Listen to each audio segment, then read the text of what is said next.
अस्सलाम वालेकुम नाज़रीन, खबर और हक़ाइक़ के साथ मैं हूं उमर खत्ताब।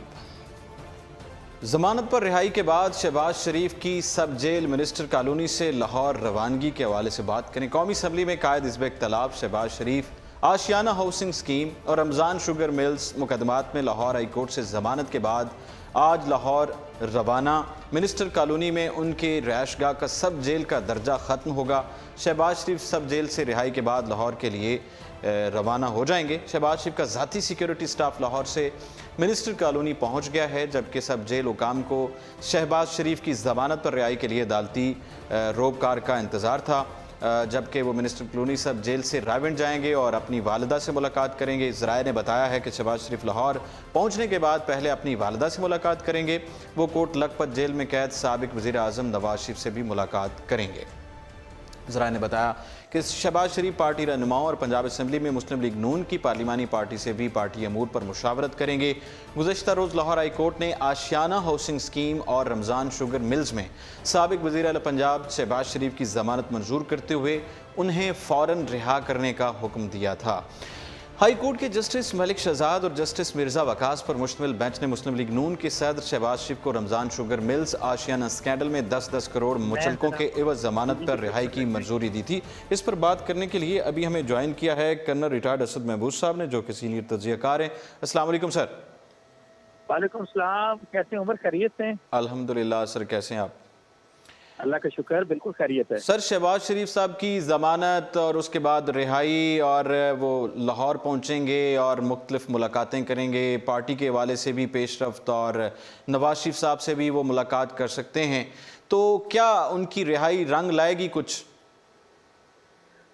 देखिए, उनकी रिहाई को ये ओवरऑल ये जो इस वक्त जो सिस्टम चल रहा है, ये जो कुछ हम इस सारी चीज़ों का एक्सपीरियंस कर रहे हैं, तो मेरा ख्याल है इसको तो हम बहुत सारे पहलुओं से हम एक यहाँ पे डिस्कस कर सकते हैं। जी। पहली बात तो ये आ गई कि बिल्कुल उनकी रिहाई हुई है जमानत के ऊपर, ठीक है। ये तो खत्म नहीं किया नेचुरली, चाहे ये है चाहे कोई और भी शख्स है जिसके खिलाफ फर्ज करें कोई मुकदमा है, तो अगर उसके अंदर जमानत बनती है और आपकी अदालतें जमानत ले सकती हैं, इस पे तो किसी को कोई तजर्रुज नहीं होना चाहिए। ठीक हो गया, बिल्कुल ठीक है। हाँ, उनका राइट बनता था, उन्होंने अप्लाई किया उसको, उनके रीजनिंग थे, लॉजिक्स थे, जिसके ऊपर उनके वकील ने कहा और फाइनली अदालत को उसको तस्लीम करना पड़ा और ठीक है, उनको एक लिहाज से जमानत पे लेकर चले गए। ठीक है, रिहाई होगी, उसके बाद केस चलेगा, ट्रायल वगैरह होंगे।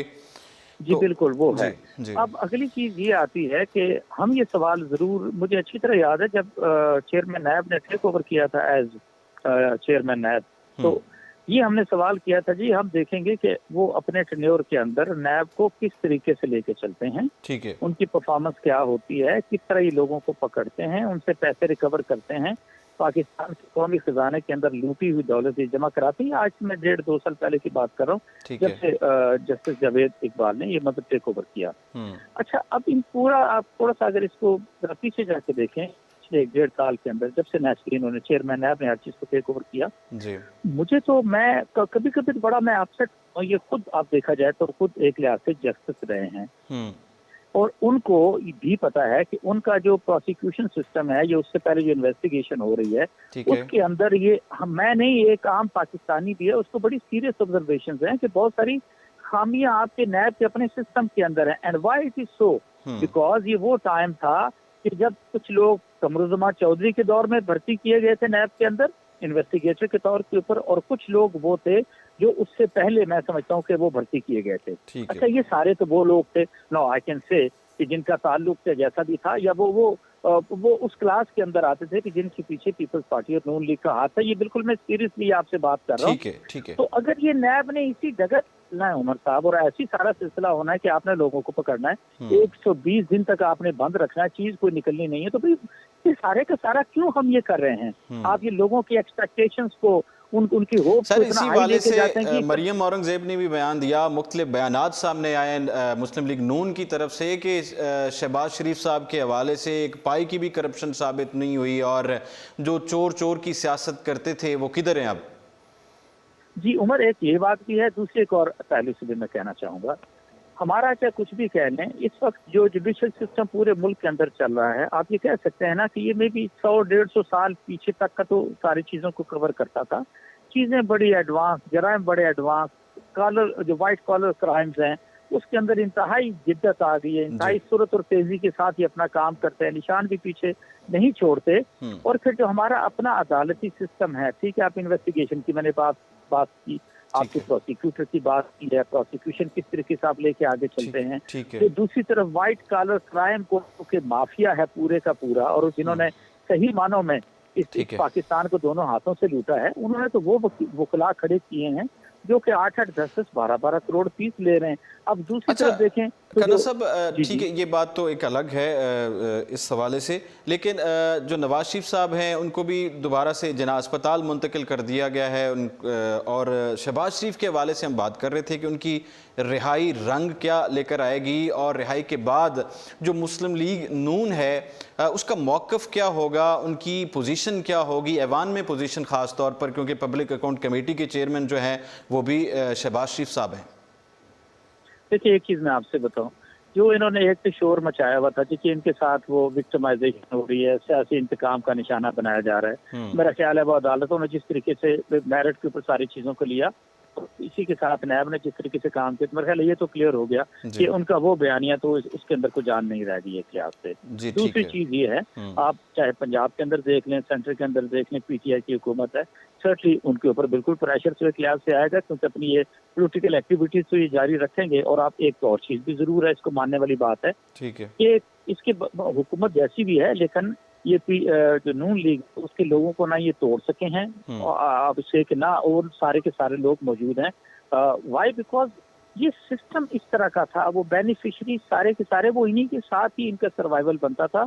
आगे चीजें चलनी मुश्किल आ रही हैं, तो मैं ये जरूर कह सकता हूँ कि हाँ, चाहे पंजाब की हुकूमत हो, चाहे फेडरल गवर्नमेंट हो, डेफिनेटली अगर ये दोनों पार्टियां जैसे इकट्ठी अब होकर मिल के चलने की कोशिश कर रही हैं, और बाकी भी एक ग्रैंड अलायंस अगर ये बना लेते हैं, तो हुकूमत को ये टफ टाइम तो। अच्छा, ग्रैंड अलायंस की आपने बात की, तो खुर्शीद शाह साहब ने बयान दिया था कि अब जो है ना आज़ाद फ़िज़ाओं में आज़ाद सोच के साथ सियासत होगी।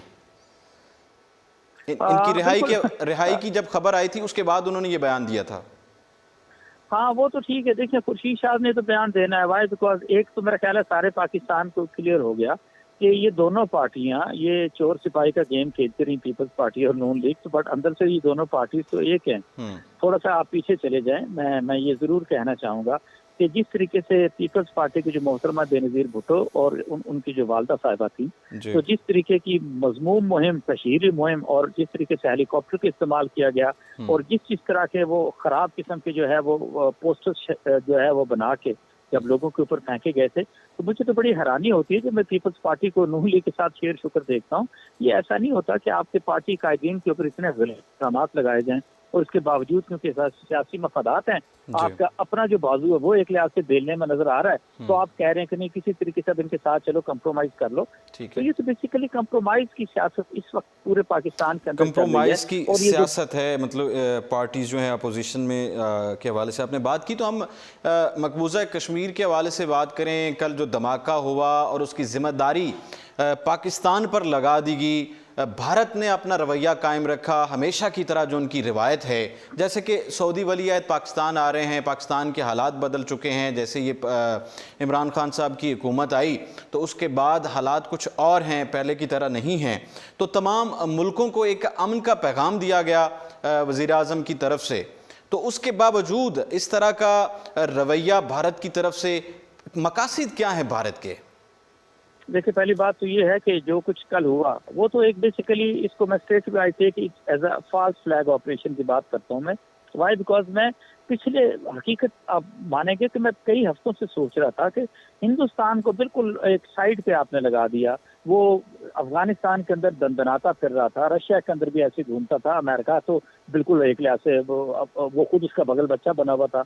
एकदम से आपने देखा कि उसको इंटरनेशनल आइसोलेशन के अंदर जाते हुए, मकबूजा कश्मीर के अंदर जो उसकी कार्रवाइयां थी वो सारी दुनिया के सामने आना शुरू हो गई। उससे हट के लोगों ने अब बोलना शुरू कर दिया था। अच्छा, उसी के साथ क्या हुआ कि इनके इलेक्शन अभी 3-4 महीनों के बाद, हाँ जी, इंतखाबात करीब हैं, दफ्तर खारजा का भी इसी वाले से बयान आया है जी। और गिरती हुई मकबूलियत जो बीजेपी की है, नरेंद्र मोदी की। अच्छा, एक और इंटरेस्टिंग बात है, जिस तरह का करप्शन आपको पिछले ये 10 सालों के अंदर पाकिस्तान के अंदर नजर आया, वो बिल्कुल आपको हिंदुस्तान की इन 4-4.5 साल की जो हुकूमत थी मोदी की, वो बिल्कुल आपको उन्हीं ट्रैक के ऊपर ये मोदी की हुकूमत चलती नजर आई। करप्शन, क्रिकबैक, मेगा स्कैंडल, वो सारी की सारी चीजें वो आपको नजर आई। मीडिया को खरीदना, मीडिया को ओके ब्राइबरी करना, ये सारी चीजें। अच्छा, उसी के साथ तो हुआ क्या, आम आदमी की हालत जैसे पाकिस्तान के अंदर खराब रही, हिंदुस्तान के अंदर भी वो हालत बिल्कुल ऐसे ही खराब रही। अच्छा, एक आम आदमी की हालत के अंदर कोई तब्दीली किसी तरीके से नहीं आई। अब अच्छा,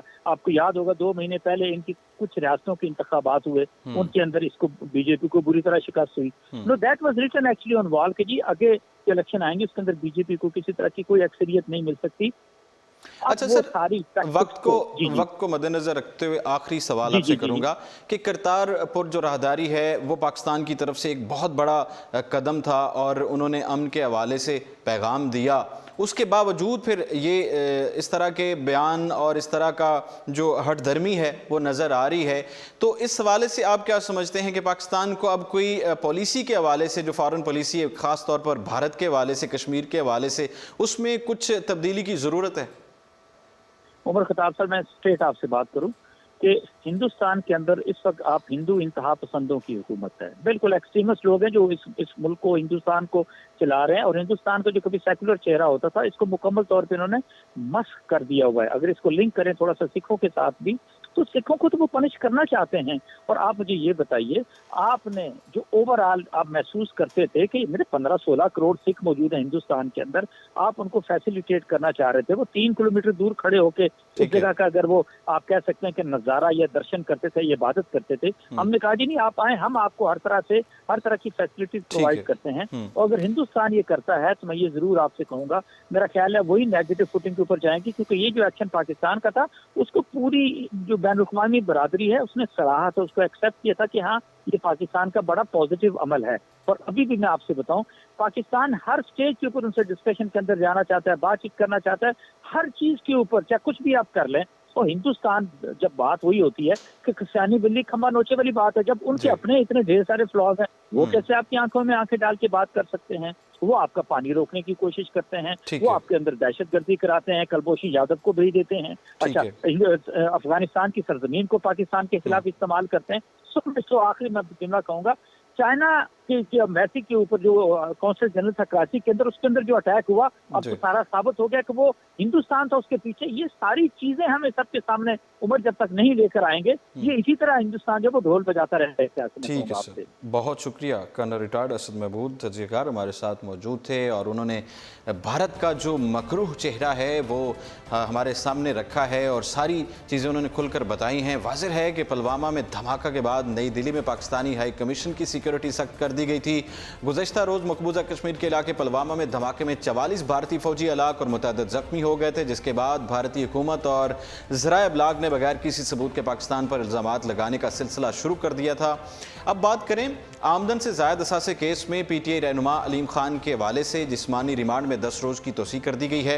लाहौर की एहतसाब अदालत ने पाकिस्तान तहरीक इंसाफ PTI के रहनुमा और साबिक सीनियर वज़ीर अलीम खान के जिस्मानी रिमांड में 10 रोज़ की तोसी का फैसला किया गया है। एहतसाब अदालत के जज सैयद नजम उल हसन ने केस की समाअत की, जहां अलीम खान को पेश किया गया।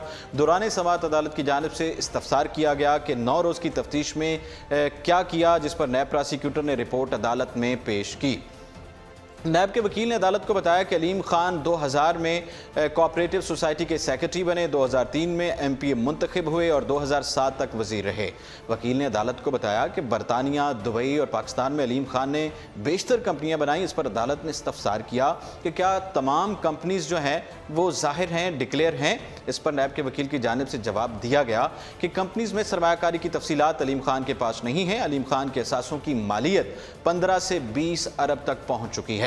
नैब प्रोसिक्यूटर ने कहा कि 9 दिन में ब्यूरो ने इस केस से मुतालिक 31 लोगों को बुलाया, जिसमें से 7 ने अपने बयानात कलमबंद करवाए हैं। उन्होंने कहा कि अलीम खान से 900 कनाल खरीदी गई ज़मीन के बारे में पूछा है कि किस तरह खरीदी। अलीम खान ने इस बात का जवाब नहीं दिया। अदालत में दौरान समाअत नैब के वकील ने बताया कि अलीम खान की फाइनेंशियल टीम कनाडा में है, अभी पाकिस्तान में मौजूद नहीं है, जबकि उन्होंने बताया कि 15 करोड़ रुपए बैरून मुल्क से उनके वालिदैन को आए, लेकिन इससे मुतालिक अलीम खान तसल्ली बख्श जवाब नहीं दे सके हैं। नाजरीन, ये था आज का प्रोग्राम और इसके साथ ही उमर खताब को दीजिए इजाज़त और आप देखते रहिए उर्दू पॉइंट।